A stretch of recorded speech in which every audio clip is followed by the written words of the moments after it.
ॐ ॐ सहना भवतु सहनौ भुनक्तु सवीर्यं करवावहि तेजस्विनावधितमस्तु मामविद् विषावहि। ओम शांति शांति शांति। आज हम श्रीमद् भगवद गीता अध्याय 11 विश्व दर्शन योग का श्लोक नंबर 23 से शुरू करेंगे। और अभी अर्जुन भगवान के रूप को देख करके उनका वर्णन कर रहे हैं, और उसी क्रम में 23 नंबर का श्लोक अर्जुन बोलता है, रूपम महते बहुवक्त्र नेत्रम महाबाहो बहुबाहो रूपपादम बहुदरम बहुदृष्ट करालम दृष्टालोका प्रवतिस्त तथा अहम। हे महाबाहो, आपके इस नेक मुख नेत्र बाहु जंगा पांव पेट और भयानक दांतों वाले विराट रूप को देखकर देवता गण सहित सभी लोग अत्यंत विचलित हो रहे हैं, और उसमें से एक मैं भी हूँ। अभी यहाँ पे अर्जुन ने क्या बोला कि मैं अब डर रहा हूँ। पहले तो अर्जुन ने भगवान जी को बोला कि आप मुझे विश्व दर्शन कराएं, आप मुझे अपना विराट स्वरूप दिखाएं। और जब भगवान जी ने अपना विराट स्वरूप दिखाना शुरू किया, पहले मानव के रूप में, पहले फिर ब्रह्मा जी के रूप में, फिर विष्णु जी के रूप में, और जब धीरे धीरे धीरे धीरे धीरे धीरे भगवान महाकाल के रूप में आने लगे तो अर्जुन डरने लगा। और अर्जुन ने क्या देखा कि अनेक मुख हैं, अनेक पेट हैं, अनेक दांत हैं, अनेक जीवा हैं, और भयंकर स्वरूप भगवान का देखा। तो कहने का मतलब है कि कोई भी व्यक्ति इच्छा तो बहुत करता है, लेकिन जब इच्छा उसकी पूर्ण होने लगती है तो उसे डर भी लगता है। उसे ये डर लगता है कि इच्छा जब पूर्ण हो जाए तो क्या होगा। ठीक उसी तरह से अर्जुन को अब ये डर लग रहा है कि ये कृष्ण भगवान को हमने बोला तो, लेकिन अब क्या होगा।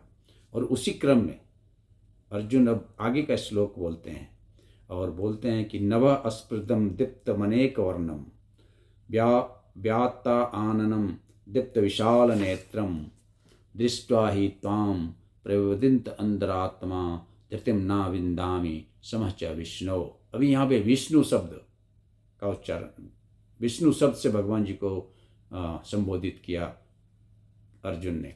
पहले श्लोक में महाबाहो बोला, और अभी यहाँ बोल रहे हैं कि हे विष्णु, हे सर्वव्यापी विष्णु। अभी यहाँ पे विष्णु स्वरूप में भगवान जी को अर्जुन देख रहा है। नाना ज्योतिर्मय रंगों से युक्त आपको आकाश का स्पर्श करते हुए, मुख फैलाए हुए और बड़ी बड़ी चमकती आंखें निकाले हुए देखकर भय से मेरा मन विचलित हो रहा है। मैं ना तो धैर्य धारण कर पा रहा हूँ और ना मानसिक संतुलन ही पा रहा हूँ। ना भगवान जी के इस स्वरूप को देख करके अर्जुन का मेंटल बैलेंस बिगड़ रहा है। और अर्जुन बोलता है कि दृष्ट करालानि च मुखानि दृष्ट्वा एव कालांत सर्वभानि दिशो न जाने न लभे च शर्म प्रसीद देवेश जगत निवास। हे देवेश, देवता का इस देवेश विष्णु भगवान, हे जगत निवास, जहाँ सारा जगत आप में निवास करता है, आप मुझ पर प्रसन्न हो। अब अर्जुन डर रहा है, बोल रहा है आप मुझ पर प्रसन्न हो। लुक्स लाइक अर्जुन ये सोच रहा है कि कृष्ण भगवान अर्जुन पे कुपित हो गए, लेकिन ये ऐसा है नहीं। बोल रहा आप मुझ पे प्रसन्न हो, मैं इस प्रकार से आपके प्रलयमणि स्वरूप मुखों को और विकराल दांतों को देखकर अपना संतुलन नहीं रख पा रहा हूँ, और सब ओर से मोहग्रस्त हो रहा हूँ।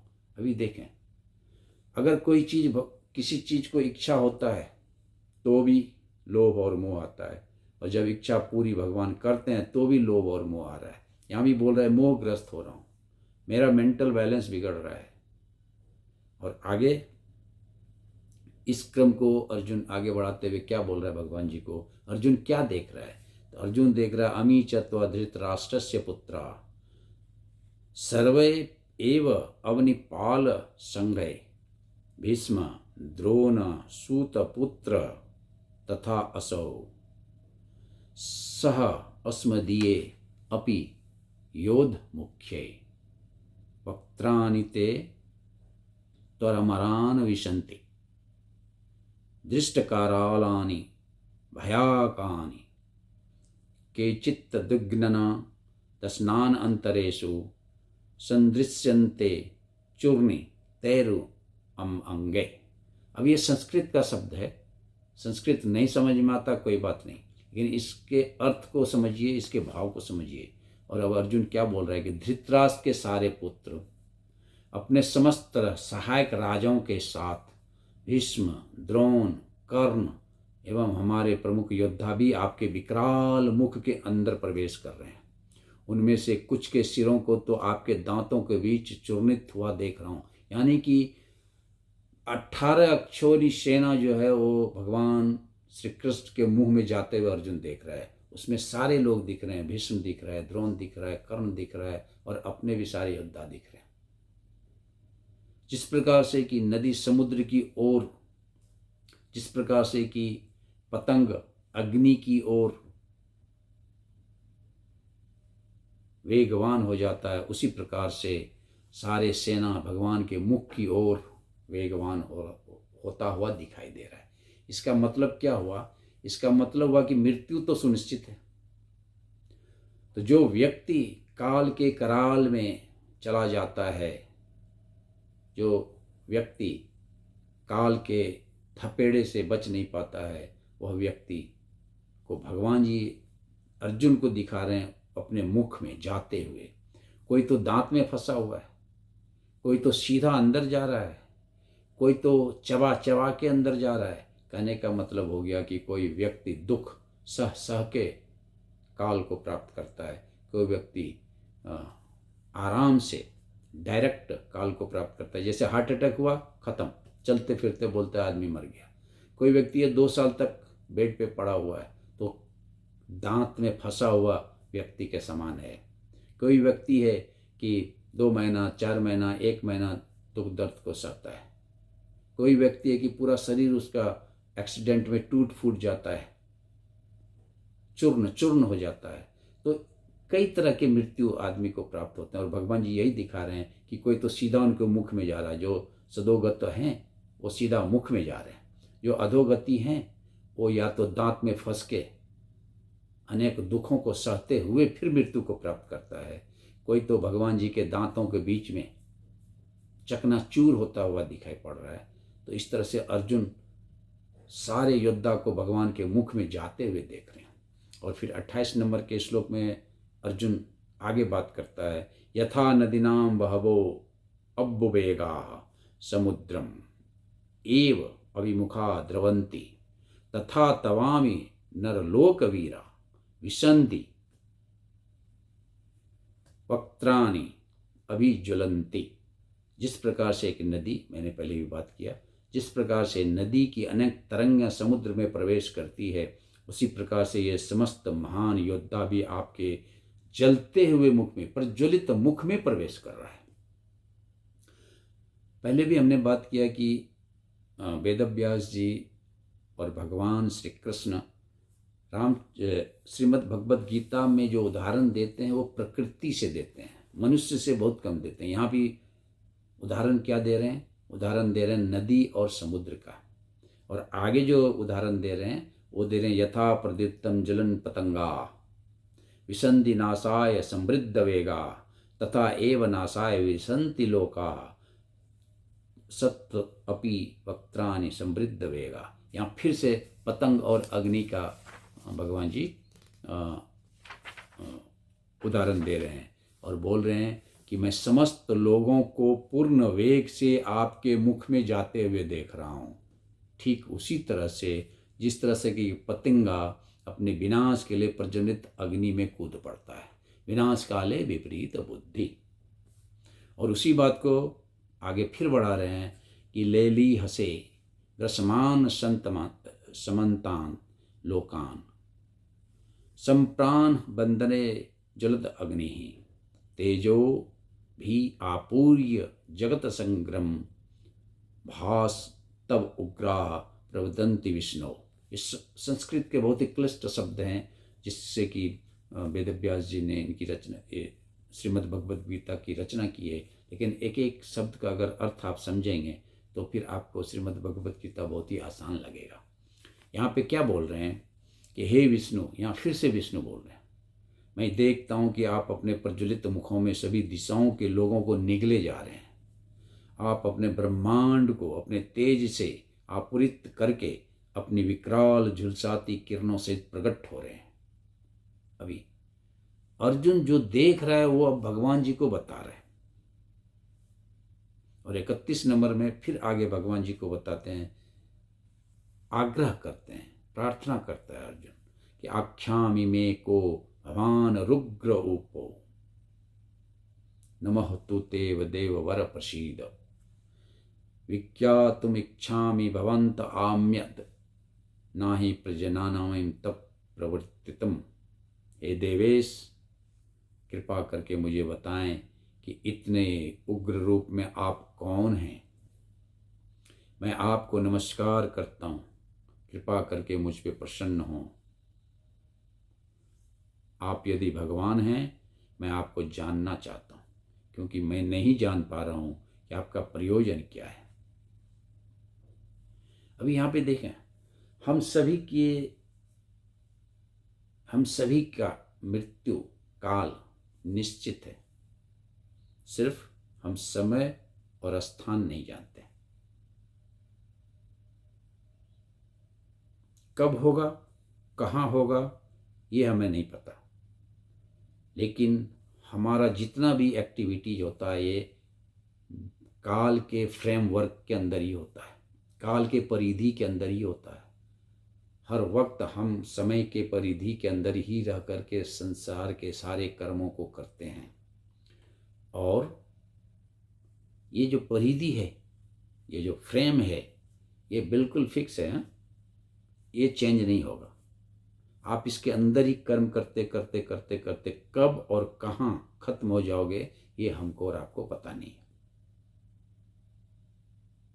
इसलिए सिर्फ और सिर्फ कर्म करना ही हमारा अधिकार है, इसके आगे इसके पीछे कोई भी हमारा अधिकार नहीं है। जैसे एक फ्रेमवर्क में आप फोटो बनाते हो, तो फ्रेमवर्क जो होता है फिक्स होता है। आप कौन कलर लगाओगे, कैसा फोटो बनाओगे, वो फोटो अच्छा होगा खराब होगा वो अलग बात है, बट वो फ्रेम के बाहर आप जाकर के फोटो नहीं बना सकते हो।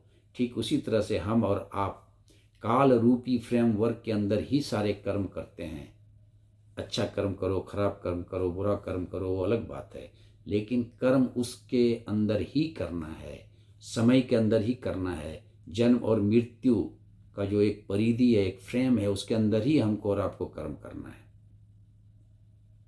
कब और कहाँ वो समय खत्म हो जाएगा वो हमको और आपको पता नहीं है। इसलिए अच्छे कर्म करें, इसलिए उच्च श्रेष्ठ कर्म करें। और भगवान जी ने इसलिए बोला था कि जो कर्म स्वतः मिल जाए, जो कर्म सहज हो, जो कर्म श्रेष्ठ हो, उसे करना चाहिए। क्योंकि कर्म कैसा भी आप करें वो समय और काल के परिधि में ही करना पड़ता है। और 32 नंबर का श्लोक में अर्जुन इसी बात को आगे बढ़ाते हैं, उनके स्वरूप का वर्णन करते हुए बोलता है। 32 नंबर में अब भगवान जी बोल रहे हैं। 31 नंबर तक अर्जुन ने उनके रूपों की व्याख्या की, अपने डर, लोगों के डर के बारे में बताया, और फिर अंत में पूछ रहा है कि आप कौन हैं। आप अगर भगवान हैं तो मैं आपको जानना चाहता हूँ। आपके इस काल स्वरूप को देख करके मैं भी डर रहा हूँ और सारे संसार के लोग, देवता सभी डर रहे हैं। तो श्री भगवान उवाच, 32 नंबर के श्लोक से भगवान जी अब बोल रहे हैं। काल अस्मि लोकः, बोल रहे हैं काल अस्मि लोक क्षय प्रविद्ध लोकान समाहर्तुम ईह प्रवृत्तम वृते अपि त्वाम नाम भविष्यन्ति सर्वे। ये अवस्थिता प्रति अनिकेषु योद्धा। भगवान ने कहा, समस्त जगत को विनष्ट करने वाला काल मैं हूं, और मैं यहां समस्त लोगों का विनाश करने आया हूं। तुम्हारे पांडवों के सिवा दोनों पक्ष के सारे योद्धा मारे जाएंगे। भगवान जी डिक्लेयर कर रहे हैं, तुम लड़ो नहीं लड़ो डजंट मैटर, लेकिन मैं काल हूं, मैं सारे योद्धा का नाश करने आया हूँ। और आपको मालूम होगा ये श्लोक जो 32 नंबर का श्लोक है, इस श्लोक से इंस्पायर होकर के robot, father of atom bomb जो था, 1945 में एटम बम का आविष्कार किया था। और उन्होंने लिखा ये श्लोक काल मैं हूं और मैं यहां समस्त लोगों का विनाश करने आया हूं। तो इस श्लोक के ऊपर ही रॉबर्ट ने अपने थॉट के ऊपर काम करना शुरू किया और उस विनाशकारी एटम बम का आविष्कार किया। इसलिए एटम बम का आविष्कार जो हुआ इस श्लोक के माध्यम से रॉबर्ट के द्वारा किया गया है। और 33 नंबर में भगवान जी बोल रहे हैं तस्मात् त्वम् उत्तिष्ठ। अब अर्जुन को बोल रहे हैं कि तुम कुछ लड़ो ना लड़ो, डजन मैटर, सारे लोग मारे जाएंगे। मैं काल हूं और काल के कराल से कोई बच नहीं सकता। काल के गाल में सभी को आना पड़ेगा, चाहे वो कोई भी हो। इसलिए तुम उत्तिष्ठ, तुम उठो, यशस् लभस्व, यश की प्राप्ति करो, जित्वा शत्रुन, शत्रु को जीतो, भुंजस्य राज्यम समृद्धम, और इस समस्त राज का भोग करो। मय एते निहिता पूर्व एव निमित्त मात्र भव सभ्य सांची। बहुत ही इंपॉर्टेंट श्लोक है ये, और इसके माध्यम से हम सबको बहुत ही इंपॉर्टेंट मैसेज भगवान जी दे रहे हैं। बोलता है कि उठो, यश का भागी बनो, शत्रु को मारो, राज्य को भोग करो। मैं एते निहिता पूर्व एव, क्योंकि पहले ही मेरे द्वारा ये मारा जा चुका है।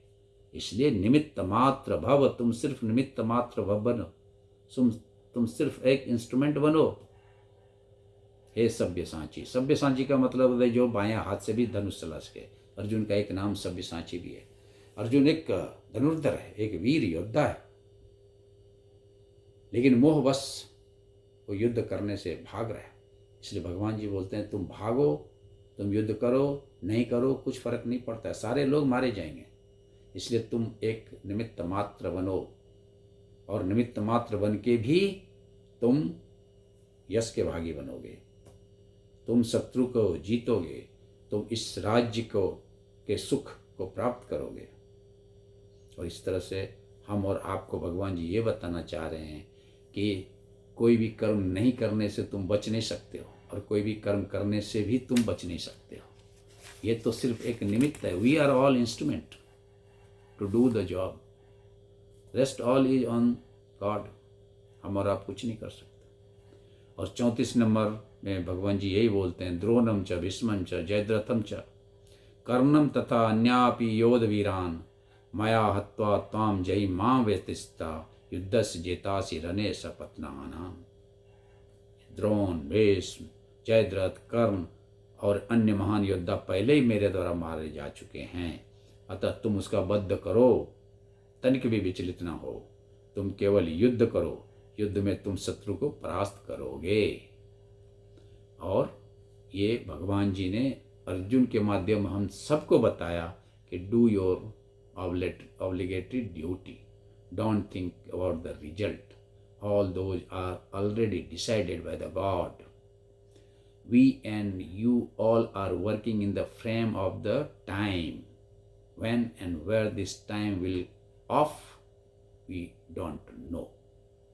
तो इस तरह से 34 नंबर के श्लोक तक आज, फिर आगे का श्लोक अगले सत्र में। तब तक के लिए ओम पूर्णमद पूर्णमिदं पूर्णात् पूर्णमुदच्यते पूर्णमादाय पूर्णमेवावशिष्यते। ओम शांति शांति शांति।